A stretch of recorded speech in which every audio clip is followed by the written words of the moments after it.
Labą dieną visiems. Matau dar tikrai daug išsilaikusių prieš pat pertrauką. E, Tai, ką mano turbūt pranešimas yra prieš pertrauką paskutinis, bet irgi, sakyčiau, bus pakankamai įdomu. Mano tematika nebus šį kartą labai sudėtinga, gal irgi orientuota į tokį vartotoją ir įrankį daugiau gal dirbantį su klientu, tai yra būtent virtualaus turo sukūrimas būtent SketchUp aplinkoje, SketchUp ir Verėjaus aplinkoje ir pristatymas per Verėjaus aplinką. Tai jeigu tai pašėrinsim ekraną, viską sudėliosim kaip kas ir truputį pasikalbėsim. Taip, tai ką mes darysim? Mes darysim tokį virtualų turą, kuris yra prieinamas visiems ir vartotojams turinčių varėjų ir neturinčiam varėjų. Ta prasme, svarbu turėti tik House Cloud accountą arba tiesiog House accountą ir tuo galima naudoti. Tai reiškia, gal įžangai aš maždaug parodysiu, ką mes padarysime per šitą pusvalanduką ir kaip viskas vyks. Tai mes sukursime tokį virtualų turą per keletą kambarių tam, kad galėtumėme parodyti klientui, kaip jisai atsirastų tarsi savo kambaryje, savo bute arba name ir turėtų atitinkamas papildomas funkcijas, apie kurias gal irgi paskui praplėsiu truputį daugiau. Papildomos funkcijos irgi turės tokį įdomų dalyką, tai gali būti ir brėžiniai, gali būti ir aprašymai tam tikrų detalių, tam tikri perėjimai ir kitus kambarius ir taip toliau. Pavyzdžiui, paspaudę ant laiptų galėčiau atsirasti ant laiptinės ir iš laiptinės pereiti į dar kokią papildomą patalpą, ten pavyzdžiui, vonios kambarį arba panašiai. Tai šitą dalyką gal aš paskui praplėsiu labiau po panoramos sukūrimo ir tada pratęsime tuos dalykus. Labai smagus dalykas, tada papasakosiu irgi, kam tai gali būti panaudojama, kaip tai gali būti pritaikoma ir taip toliau. Tai čia buvo tik toks reklaminė įžanga. Dabar grįšime į mums jau visiems pažįstamą SketchUpą ir truputį pabandysim susigaudyti, kas yra kaip. Taip, tai visų pirma, chaoso tas virtualus turas nebūtinai reikalauja naudoti tik panoraminius vaizdus. Jūs ten galite dėti planus, brėžinius, kažkokias tai detalės ir taip toliau. Bet aišku, virtualus turas, ir vėl tas virtual realybė ir panašiai, tai aišku, truputį vis tiek susieta būtent su ta virtualia erdvę, būtent su tais VR akiniais, būtent su giroskopais jūsų telefonuose, ir aišku, visur tame dalyvauja tas panoraminis vaizdas. Ką reiškia panoraminis vaizdas, aš jau manau, kad daugumą žinot, bet jeigu taip labai trumpai įvedusi tai panoraminis vaizdas tai yra vaizdas, kuris matosi iš visų pusių, tai reiškia, jūs būnant erdvėj galite tarsi sukinėtis aplinkui save ir matyti tai, kas randasi aplinkui jūs. Tai panoraminis vaizdas tokiam nemechanizuotam pavidale tai yra tiesiog atitinkamas paveiksliukas, dažniausiai JPG formato, gali būti ir kitų formatų, bet JPG yra labiau priimtinas, kuris tarsi atrodo, tarsi jūs pasėmėte kamuolį ir jį ištempėte į stačiakampį. Ir visą grafiką būtent kamuolį irgi taip ir išsitemptų, kaip jūs dabar matote, pavyzdžiui, šitoj vizualizacijai. Panoraminis vaizdas reikalauja pakankamai didelės rezoliucijos, kad kokybė būtų pakankamai gera, kad jūs neprarastumėte detalizacijos tam tikrų smulkesnių elementų arba tokių, kurie yra labai toli. Tai va, ir tokie dalykai puikiai pasidaro su Verėju. Apie tai jau, man atrodo, kažkada tai kažkur tai kažkas tai kalbėjau, bet vis tiek žmonės keičiasi, tai aš gal irgi trumpai pristatysiu, kaip tai yra padaroma. Ir panoraminis vaizdas iš tiesų tai pasidaro tada, kai jūs jau turite viską. Turite modelį, turite medžiagas, turite apšvietimą, dirbtinį, natūralų, priklausomai nuo to, kai jau praktiškai vizualizacijos yra gatavos, galima sakyti apie tai. Kai jau tas etapas praeitas, gale jūs tikrai galite padaryti panoramą. Kam panorama yra naudinga, tai tarkim, jeigu neįmant to virtualaus tūro, tai netgi jeigu panorama yra pakrauta į kokį nors valdiklį arba tiesiog nusiusta į telefoną arba panašiai, jinai puikiai gali tarnauti būtent kaip priemonė, kuri leidžia kalbėti su klientu. Na, vat, pavyzdžiui, aš dabar vat, įdėsiu kokią nors kitą panoramą dabar, kuri čia pas mane buvo geresnė. Nu, tarkim, čia būtent yra studento darbas. Šiuo metu kaip tik buvo peržiūra. Čia būtent pirmo kurso studentų darbas, tai irgi yra, vat, kaip matot, svetainės interjero projektas pasiūlymas. Kas man yra labai patinka tame, tai būtent bendravimas su klientu. Kai aš ateinu pas klientą, aš jam rodau ne vizualizacijos vieną po kitą ir ten darau next, iš bonios ir paskui next į kažkokį tai holą, o tiesiog įsijungu panoramą. Panoramoje aš galiu va, drąsiai išnekėti va, būtent apie ten kažkokią tai spintelę kampinę ir nedarant to peršokimo būtent per tas vizualizacijas galiu tiesiog prasistumti ten į kažkokį tai komodą arba į kažkokį tai ten šviestuvą ir pakalbėti apie tai. Mano manimu, tai yra žymiai sveikesnis būdas bendrauti su klientu, nes tai leidžia jam pamatyti viską gyviau. Aišku, yra sekantis etapas, tai virtualūs sakiniai, apie kuriuos, man atrodo, šiandien dar kalbėsit, arba jau kalbėjo, tai ten yra dar viskas kitaip. Ir panoraminiai vaizdai puikiai dirba su virtualiais sakiniais, puikiai dirba su jūsų telefonais.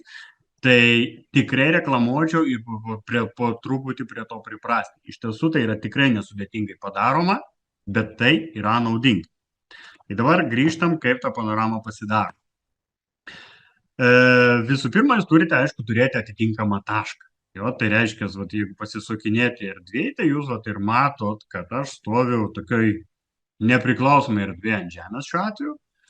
Ir stoviu tokiam taške, kuris gal mano manimu būtų mažiausiai įdomus, nes už manęs yra grinai užuolaida ir tokia, vat, galima sakyti, beveik kampinė vieta.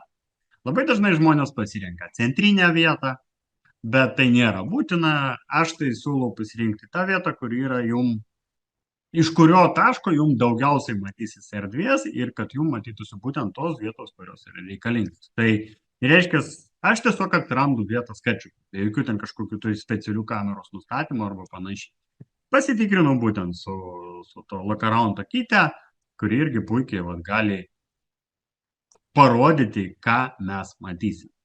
Viskas. Mes pereinam į vėrėją.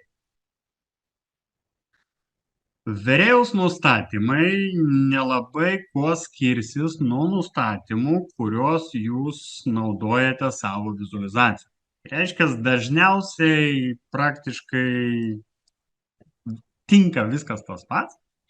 Tai aišku, variklis pagal jūsų pasirinkimą,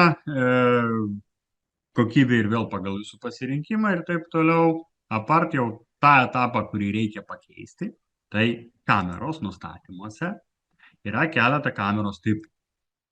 Ir būtent jūs standartinės paveiksliukus vizualizacijas darote su standartinė kamera. Jeigu jūs norite, kad renderis renderintų tą 360 laipsnių vizualizaciją, arba kaip ir minėjau, tą ištemptą kamoliuką, jūs turite pasirinkti Spherical Panorama. Yra dar CubeMap, bet čia yra truputį kita sfera. Tai jūs turite pasirinkti Spherical Panorama. Tai yra būtina sąlyga. Visi nustatymai gali būti išlaikomi ir, aišku, svarbiausia data, turbūt darant panoramą, tai yra rezoliucija. Tai reiškia, ta plačioji kraštinė turėtų būti pakankamai aukšta. Šiuo metu, matot, yra 6000 pikselių pagal būtent plačią, jinai yra būtent 1:2 mastelį. Ne mastelį, o didėja. Darant mažiau, mes turėsime, kuo bus mažesnė rezoliucija, tuo bus labiau išsiplaukęs vaizdas. Ir tai, aišku, paskui labai jaučia. Nežinau, gal čia galima kokį pavyzdį ir parodyti, nes matau laiko pakankamai dar gerai. Nu, vat, pavyzdžiui, to aš ką nors pasirinksiu, kur buvo su blogesnė kokia kokybė. Aha, dabar taip. Nu, vat, man atrodo, ir čia buvo truputį blogesnė kokybė.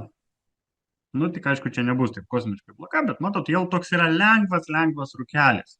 Ypač tas rūkelis pasimato, kai aš va truputį pasididinu. Jo, ir vat man pradingsta ryškumas atitinkamų detalių, nu ir jau atrodo toks truputį muiliukas. Nu, tai vat būtent tai yra pagrindinis dalykas, kuris veikia būtent per tos rezoliucijos pakeitimą.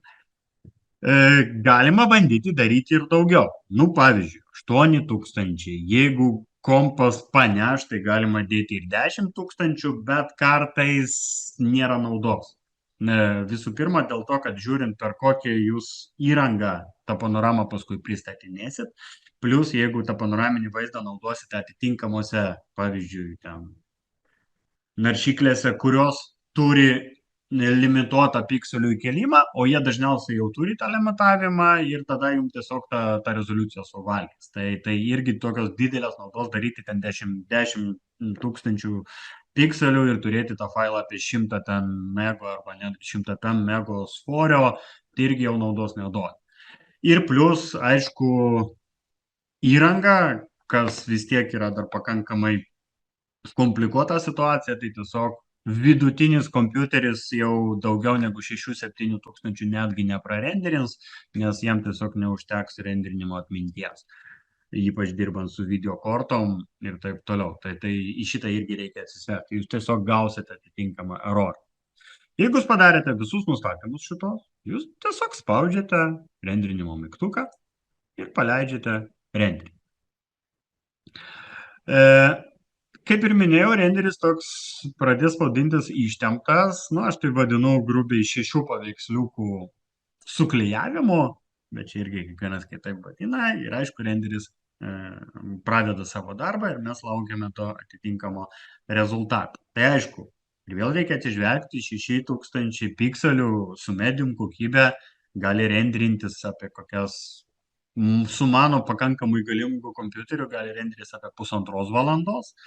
Jeigu kompiuteris bus silpnesnis, nu, tai gali renderintis ir 3 valandos ir panašiai. Tai čia vat gal yra tas vienintelis minusas, kad tokį gaminį kokybišką pagaminti, nu, reikia truputį ir resursų, ir laiko. Tai, nu, bet, kaip sakau, po truputį vis tiek įranga mūsų gerėja, mes vis atsinaujinam, ypač tai džiugu matyti tarp studentų rato, būtent, va, netgi matot, va, gavau netgi erorą, nes pas mane yra kudos nustatymas, nu, dabar tas eroras čia buvo tikrai nenaudingas, pas mane turbūt buvo ne RTX pasirinktas. Taip, čia vat ir vėl, jeigu kas nežinote, būtent nuo 7 versijos, kai Verėjus sumažino variklių pasirinkimo tipažą, nes prieš tai buvo CPU, CUDA ir RTX, paskui jie sujungia tos du mygtukus į vieną ir tiesiog irgi gan dažna klaida ir aš kartais irgi būna pamirštu tai perrinkti. Jeigu jūs pasirinkat GPU ir jeigu jūsų video korta yra RTX, tai yra būtent ta naujasnė arba šiuo metu naudojama dažniausiai žmonių, tai čia turite pakeisti ir variklį. Nes būtent CUDAs variklis naudos tą senąją sistemą, kuri jau praktiškai išeina iš mados ir vat, netgi greičiausiai dėl šito gavau erorą, bet aišku, čia gali būti ir dėl vis kokių nors kitų priežasčių.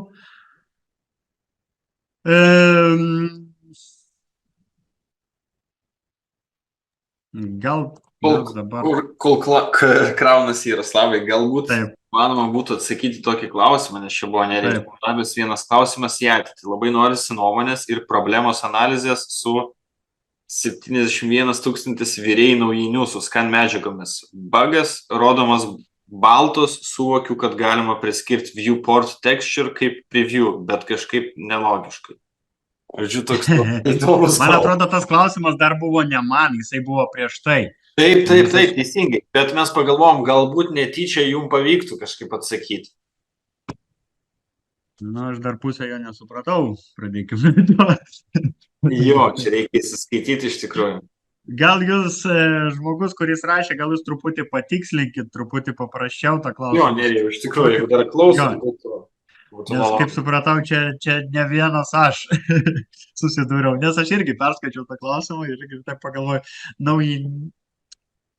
kol kas aš į tai neatsakysiu. Tvarko. Čia šiaip žinokit, gal reikėtų, gal Įmantas netyčia tokį dalyką galėtų Jo, galima bus ir Kirsti, jo. Čia galima gal palaukti įmanto truputį, jisai labiau technologiškas yra šitoje vietoje. Nu, žiūrėkit, aš gavau bagą, to aš turiu perkrauti sketchupą. Aš turiu ir paruoštukus, bet man reikia parodyti ir iš sketchupo vis tiek, tai aš perkrausiu.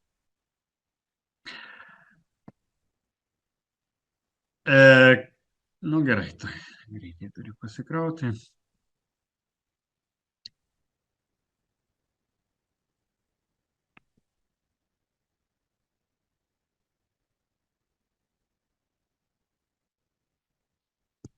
Taip, nu aišku, nepamirškite apie scenas, visokie tokie dalykai kaip panoramos ir panašiai, tai irgi visada išsaugokit sceną, kad galėtumėte lengvai grįžti prie savo situacijos, kad ir vėl neieškoti to centro antrą kartą ir nenustatinėti. Tai scenos, tai aišku, yra būtina sąlyga dirbant su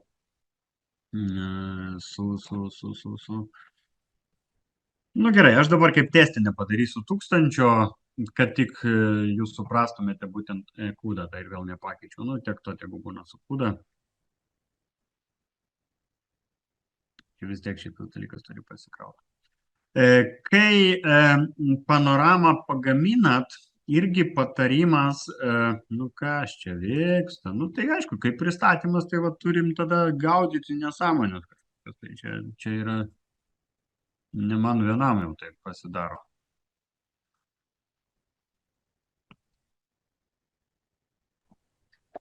Jo, Nerijus dar papildė iš tikrųjų klausimą, tai aš kaip ir supratau, kad, žodžiu, atsidarant medžiagas per virėjų jos pasidaro tiesiog baltos, be tekstūros. Tai gali būti, kad pas jūs ten stovi varnelė ties Material Override. Jo, čia toks vienas iš variantų, bet ten tikėtina, kad gali būti ir kitų kokių nors bagų, nu nes dėja, kaip ten nebebūtų geras sketchupus ir virėjus, nu jie tarpusavį su tų tekstūrų visų suderinimu, nu vis ten kažkas tai atsiranda, ta prasme. Tik versija ateina nauja ir vėl kažkokia tai ten atsiranda bėda. Tai yra taip, nu va šitoj vietoj tai mes turim tikrai trūkumą tarp tų dviejų programų veikimų. Bet nu jo, kad baltai tai yra vienas, bet gal dabar yra tas dalykas, kad dabar jeigu naudoji 25 sketchupą ir naudoji 7 virėjų, tai kai kurios medžiagos sketchupo metu užsibūgina ir kai jos jau atsidaro virėje, ten irgi jinai būna nukrenta. Nu ir tada nebent padarė ir vėl restartą, tada atsigauna, kartais dar neatsigauna ir panašiai. Tai jo, su to yra tų problemų.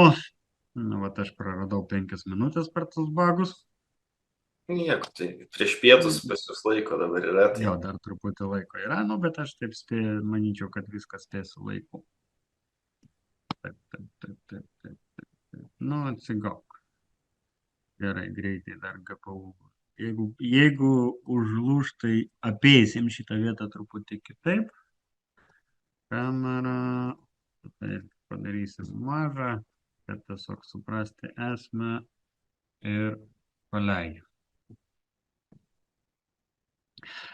Nu, kol renderinasi, truputį iškelsiu išrenderintą. Esmė yra kokia. Panoramą siūloma, rekomenduojama saugoti ne PNG formatu, kaip stovi pagal nutylėjimą, o JPG formatu.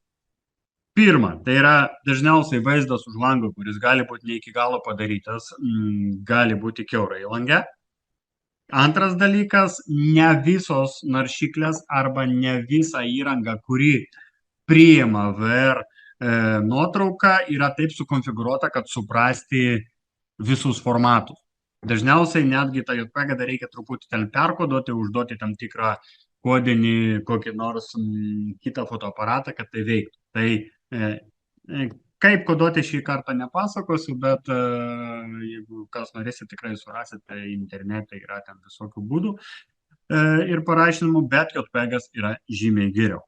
Tai reiškia, nu, vat aš dabar padėjau 1000, tai matot, prie 1000 aš jau gaunu labai išsiplaukusią tą visą vizualizaciją ir taip toliau. Nu, bet įsivaizduokim, kad mes ją turim gerą. Kaip dabar tai pernešti į būtent Chaoso tą collaboration sistemą? Chaoso collaboration sistemą galima pasiekti arba, kaip aš rodžiau prieš tai, tiesiog adresu per CloudHouse.com per collaboration Arba kaip, tarkim, siūlo virėjus, kad supaprastinti visus šitos žingsnius ir panašiai, mes tai tiesiogiai galime pasiūsti iš frame bufferio. Tai reiškia, būtent jūs dirbate, renderinat ir iš karto keliate į cloud tą platformą, kad jūs toliau galėtumėte naudoti, vartoti būtent tos paveiksliukus toliau toje sistemoje. Tai, tarkim, mes prerenderinam, aš tiesiog dirbtinai sustabdysiu. Ir kaip pasiūsti? Pasiūsti yra du keliai. Arba paspaudę ant Save mygtuko ir apačioje suradę šitą Upload Image to House Collaboration. Bet man, pavyzdžiui, čia nėra labai patogu. Arba tiesiog per File Upload Image to House Collaboration. Tai ta prasme, tas ir tas kelias veda ten pat. Svarbu, aišku, kad jūs tik būtumėte prisiregistravę prie Hauso. Tai tinka netgi ir paprasčiausios Gmailo prisiregistravimas. Nėra būtina čia turėti licenzijos, jinai tikrai leidžia, tai, kaip, kad pagaminti Cloud Collaboration, tai reikės licenciją, bet kad pažiūrėti, tai užtenka tik prisiregistruoti. Pasirenkat arba jau savo papkę, jinai, man atrodo, pasidaro net automatiškai, joje gali būti visokie papildomi projektai, papildomos papkės ir panašiai. Ir tiesiog uploadinu į atitinkamą nurodytą vietą savo vaizdą. Taip galiu suplandinti jų daug. Vieną po kito visą namą galima sudėti. Kai viską jau sudėjau, galiu tiesiog paspausti apačioje Open in Cloud ir patekti būtent į tą patį, ką jau atrodžiau būtent šitam virtualiam ture, tai reiškia papuolu į savo aplinką. Aplinka nėra kol kas labai išplėsta, yra, kaip matot, du tie blokai, rendering blokas irgi yra pakankamai įdomus, bet apie jį jau irgi kalbėta, čia yra tas virtualus renderinimas, kai jūs galite per House sistemą renderinti savo vizualizacijas už tai sumokėjai, ir matot, Collaboration vis dar yra kaip beta versija, nors veikia puikiai ir aš kažkokiu tai labai bagų neturiu, ir va čia aš jau gaunu būtent tos visus failiukus. Tai aš dabar, aišku, visų per naują nekelsiu, bet kaip ir minėjau, failiukai gali būti bet kokie. Tarkim, reiškia, aš turėjau vieną panoramą svetainės, turėjau kitą panoramą laiptinės, toliau turėjau vonę numeris 1, tai čia šiuo metu tėvų vonė, čia yra vaikų vonė ir netgi tam tikras brėžinys, kuris irgi leidžia pamatyti matmenis būtent virtuvės bloko su tam tikrais aprašymais ir panašiai. Bet taip pat gali būti planas, gali būti nuotrauka tiesiog iš interneto. Vienu žodžiu, šitą sistemą priima bet ką. Ir matot, mano būtent šitam projektui, kurį aš dabar jums ir pristatysiu, yra tas aplinkoje, yra sukelta visą tai čia. Ir toliau jau pradedamas darbas būtent su to virtualiu tūru. Aišku, kad pradėti virtualų turą, jūs turite pasirinkti kažkokį tai pradinę nuotrauką ir mano atveju pradžia viso šito buvo būtent nuo mano pagrindinės tos būtent svetainės, kai aš stovėjau būtent šitam centre ir kažką tai norėjau ieškoti. Tai reiškia, ką aš pradžiai padariau? Tai aš pradžiai padariau pasivaikščiojimo po namus. Tai reiškia, matot, šitam visam yra skirtingi mygtukai. Tie skirtingi mygtukai, jie tai reiškia atitinkamos nuorodos, kurios atlieka atitinkamas komandas.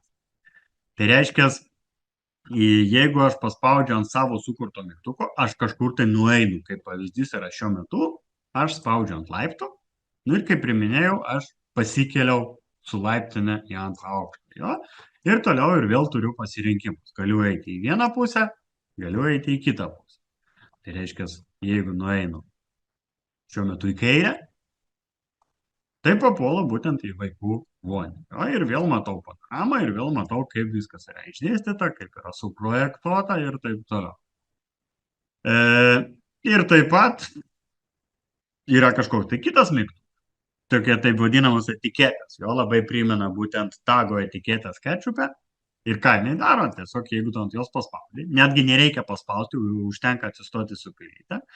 Aš matau ir vėl tam tikrą informaciją. Ir matau, kad tai yra būtent Closetas Globo for All. Matau linką, galiu matyti aprašymą, galiu matyti instrukciją, linkai automatiškai veikia, galiu užeiti būtent pas gamintoją, pamatyti kainą, pamatyti spalvą ir panašiai. Pažiūrėjau vieną daiktą, grįžtu atgal. galiu pereiti ten, galiu nusileisti žemyn ir papulti ir vėl į šitą kampą. Jo? Tai pavyzdžiui, paveikslas. Nu, gerai. Projektuotas pakabino paveikslą, labai viskas smagu, labai faina, iš kur tokį gauni. Prašau, paspaudė ant linko, turi paveikslas, turi jo matmenis konkrečius, nes vizulkė, tarkim, to nesimato, turi autorių ir turi netgi puslapį, iš kur jis gali būti pasimtas ir taip toliau. Jo? Reikia stalviršio. Akmuo, nu kažkoks tai akmuo pasimtas iš tarkim, ten to pačio chaoso medžiagų bibliotekos, kad būtų panašus, bet reikia tikro gaminio. Tikras gaminys yra ten dirbtinas akmuo 2 cm ir vėl konkrečiai ten iš tam tikros kolekcijos pagal formatą, dydį ir taip. Taip. Mano manimu, tai yra labai naudingas dalykas, nes jūs tokią prezentaciją padarę puikiai galite nusiųsti klientui ir netgi darant tą galutinį projektą jūsų pristatymo, toks dalykas klientui gali būti labai naudingas. Ir jisai, sakyčiau, yra žymiai modernesnis, negu kai mes ten duodame atskirą papkę su vizulkiam, atskirą papkę su brėžiniais, tada dar su išklotiniam ir taip toliau. Čia jūs viską matote virtualiai ir jums nereikia ten ir vėl vaikščioti per tų 10 lapų. Jo? Jeigu aš pasėmiau stalą, reiškia, aš jau matau, koks yra stalas, iš kur nupirktas, kiek kainuoja, kokie yra matmenys ir panašiai. Jeigu aš matau teliką, tai vėl nesigilinam, dažniausiai problema, kokio ten dydžio tas telikas ar panašiai, ten visi pamiršta tos storius ir panašiai. Čia tu konkrečiai nurodai, kad tai yra būtent 75 colų Samsungas konkrečiai būtent pagal modelį, dydį ir taip toliau. Jo? Nu ir aišku, kaip ir minėjau, nebūtinai turi būti nuorodos tokios, aš galiu paspausti ir vėl į dar kitą, maišą man biškite, į dar kitą sukurtą mygtuką ir, pavyzdžiui, papulti į visai kitą lapą, kur aš jau matau būtent to baldo tokią sutrumpintą detalizaciją su baziniam matmenim, dydžiais, aprašymais ir panašiai. Noriu išeiti, paspaudžiu mygtuką atgal, kuris irgi yra sukuriamas ir išeinu atgal. Tai va, kaip tai viskas kuriama? Kuriama labai paprastai ir netgi žmogus be jokių sugebėjimų tada reikia supras ir padarys, kai jūs jau esate toj vienoj pasirinktoj nuotraukoj ir esate sukėlę visus vaizdus, kurie jums reikalingi, jūs atprašom, matote edit mygtuką. Edit mygtukas yra irgi labai paprastas. Aš manau, kad jisai čia ateity truputį gal ir patobulėtų, nes šiuo metu gal tų tokių pasirinkimų nėra labai daug, bet klausimas ir reikia daugiau. Čia ir vėl žiūrint, iki kiek tai gali viskas transformuotis. Jo. Tai vat ką mes turim? Pagrindžią ir turime tos hotspotus, tai yra tos perėjimus, nu ir būtent tas etiketės, kaip aš juos vadinu, kurios gali nurodyti atitinkamą informaciją. Nu tai, pavyzdžiui, man reiktų kažkur tai pereiti, jo? Kur čia dabar pereiti?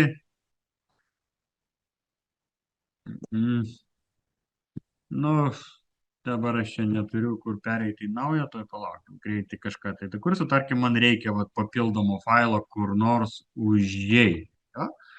Tai nežinau, tarkim, pereisim į visai kitą būtą. Nu, tarkim,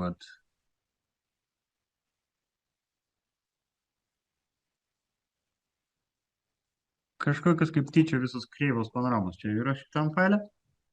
Nu, bet gerai. Įkroviau naują dokumentą, jisai man įkrito kaip panorama vienas. Čia truputį dar prasigamins. Tai reiškia, aš tarkim turėjau svetainę vienas ir dar turiu svetainę 2 ir ją norėčiau pereiti ir padaryti kelią, būtent į tą pusę. Pavyzdžiui. Pereinu į edit, pasiemu hotspotą ir viskas. Ir čia jau tam hotspotą aš jau galiu jį kurti. Reiškia, pridedu pliusuką ir pasidaro ženkliukas, kurį jau kažkur tai turiu pastatyti. Nu tai reiškia, į tą pusę eisim. Yra visokių čia tokių papildomų nustatymų, jis, kaip matot, yra skirtingo dizaino, gali būti permatomas, nepermatomas, dingti, kaip pelytė nuėjusi, atsirasti, atitinkamo dydžio priklausomai nuo projekto sudėtingumo, su šešėliais, be šešėlių ir panašiai. Čia aš sakyčiau tokia lengva dizaino pusė ir aišku, kas yra svarbiausia hotspotui, tai aišku yra, nu, pavadinimas ten kaip norit. Bet svarbiausia tai yra pasirinkti, kur jisai eis. Tai reiškia, jeigu aš eisiu į tą panoramą 1, tai aš būtent ir nurodau, kad kelias per šitą ženkliuką bus į panoramą 1. Nu, nieko kito aš nekeisiu, nes pas mane dizainas jau sukurtas pagal mano spalvas šitas, spaudžiu įsaugot ir viskas. Jeigu aš dabar grįšiu ir vėl atgal į virtualų turą, prašau, Marko nereikėjo, ir jeigu dabar paspausiu ant šito mygtuko, aš atsiradau toj savo kitoj svetainėje. Tai reiškia, taip jūs puikiai galite vaikščioti visame name. Galite išeiti į lauką, galite sugrįžti atgal ir taip toliau. Aišku, šiuo metu dabar nėra mygtuko atgal, tai aš dar turėčiau padaryti mygtuką edit atgal, nu, tai aš gal tiesiog išeisiu rankiniu būdu, nu, bet jeigu norėčiau išeiti atgal, būtų ir vėl tas pats. Edit, hotspotas, pridėti naują, nu, nežinau, pro kur mes čia atgal išeisim, pro ten kažkur tai. Palaukit, kur jisai pasidėjo, jisai pasidėjo, nešu į tą vietą, kuris man ten būtų geras ir jam nurodau, kad jisai man turi grįžti į svetainę. Tai yra būtent į tą mano svetainę pirmai, į tą pačią, pavyzdžiui, vietą. Viskas išsaugau, spaudžiam hotspotą. Palaukit, dar į turą negrįžau. Čia edito reikia išeiti. Ir aš ir vėl grįžau. Ir tas pats yra su visom šitom nuorodom. Tai reiškia, jeigu pasirinkta sofa, taip pat, aišku, kiekvieną nuorodą galima ir editinti ten, arba daryti, arba panašiai, nu, bet tarkim, jeigu man ir vėl reikėtų aprašyti ten, nežinau, kėdę kokią nors, taip, ir vėl editas, etiketė, nauja etiketė ir matot, jūs gaunate tuščią etiketę. Ir vėl randate jūs vietą, spalvą ir važiuojam. Pavadinimas. Prašymas, jeigu reikia, linkas, jeigu reikia, nuotrauka, jeigu reikia, kaip matot, galima įdėti. Aš manau, kad ir MPNG, WebGIF, ir animaciją netgi matau galima įdėti. Tai pakankamai irgi viskas lengva ir paprasta. Susidėliojam, išsaugojam ir turime naują etiketę. Tai taip labai paprastai, čia man šitą diskardą. Nereikia, labai paprastai galima viską susidėlioti. Nu ir ką, ir tolimesnis paprastumas šito viso yra tas, kad mes pakankamai lengvai galime dalinti su klientu. Kur yra irgi pliusas, buvo laikai gal prieš kokius 5, gal jau čia netgi prieš 6 metus, čia dar iki COVID-o, socialūs tinklai, tokie kaip Messengeris, palaikė panoraminius vaizdus. Ir buvo labai patogu, kad tu tiesiog Messengeriu išsiunti panoramą klientui. Jisai su Messengeriu atsidarė ir viskas, jisai jau linksmas, jisai jau savo kambaryje, mato per telefoną, sukinėjasi ir ten taip. Bet aišku, ta funkcija kažkodėl tai buvo nuimta iš Messengerio, kai ten tie visi emoji dingo ir ta funkcija ir labai gaila. Šitas dalykas leidžia šitą visą jūsų turą tiesiog pašerinti. Tai reiškia, čia po 10 klavišų ant jūsų turo yra tiesiog, galima atsisiųsti, bet atsisiuntimo čia yra vis tiek kaip linkas, man atrodo, eina. O share'as, jis sukuria jums linką būtent tam, kam jūs norite siųsti. Čia aišku ir vėl tokia, galima sakyti, yra žaidimo dalis, jūs čia galite pakviesti konkrečiai atitinkamus žmonės įrašant jų mailą, kad matytų tik jie, pavyzdžiui, arba duodant konkrečiai, bet aš vis tiek, kiek esu dirbęs ir bandęs, tai paprasčiau yra vis tiek padaryti, kad matytų visi, nes kartais būna ten vienas mato pakviestas, kiti nemato. Siunti vienam, tas persiunčia dar kitam, tas jau nemato. Tai tiesiog būtent to matomumo problemų atsiranda. Tai tiesiog, kad visi galėtų matyti ir aš ne per kvietimą žaidžiu, o žaidžiu tiesiog per linką. Tai reiškia, jeigu aš dabar būtent tą linką nukopinu ir jeigu jum įdėsiu dabar kur nors kur tie komentarai dabar, annotate, ne? Palauk, kur tie komentarai? Čia į tą Nerijaus susirašinėjimą. Bet man atrodo, nepavyks, žinokit, turbūt man nepavyks. Palauk, nebent type answer, nu, vat aš į answer tiesiog Jo, įdėsiu. Jo. Tai va, tai pagal viską tie, kurie esate klaudę, kurie esate prisiregistravę prie Verėjos ir panašiai, palauk, išsiunčiau ar aš neišsiunčiau? Jo, tarp answerėt mes turim, tai mes tiesiog pridėsim irgi prie laiškelio po to su vaizdo įrašais. Ir jūs pilnai patenkate būtent į šitą pačią prezentaciją, galite užeiti į ją ir viską joje matyti. Va, netgi galiu aš pademonstruoti. Aš va paspaudžiau jūsų linką ir tu jau. Kaip tu tai padarysi? Tu į mano šerą įeisi? Jo, va, ir gaunasi aš jau esu šitam. Tai viskas suveikia, va, aš pabandžiau. Jūsų atsakymą, tą, kur answered Nerijoje buvo, tai jo pasinaudojau su tuo linku ir užėjo. Net nežinau, kaip grįžti dabar jau visai. Bet tu prie House buvai prisijungęs tuo metu, jo? Nu, tu turėjo accountą House, jo? Ne, va, man rodo sign in. Tai nu, čia vat netgi įdomu, nes dažniausiai prašo prisijungti. Jo, netgi dar, nu aš turiu, va, bet man vis tiek reikėjo. Va, čia rodo, kad aš neprisijungęs. Tai netgi duoda... Taip keista, bet jeigu tu neturėtum accountą, man atrodo, tada nesigauna, kiek aš... Ai, nu gal. Čia dar va komentarus galima. Nu, žodžiu. Nu, taip. Tai ką aš sakyčiau, tai yra tikrai naudingas ir lengvas įrankis, kuris gali padaryti jūs originalesnius klientui ir patrauklesnius ir truputį gal atrodyti kitaip negu visi. Ir šiaip tai yra patogu.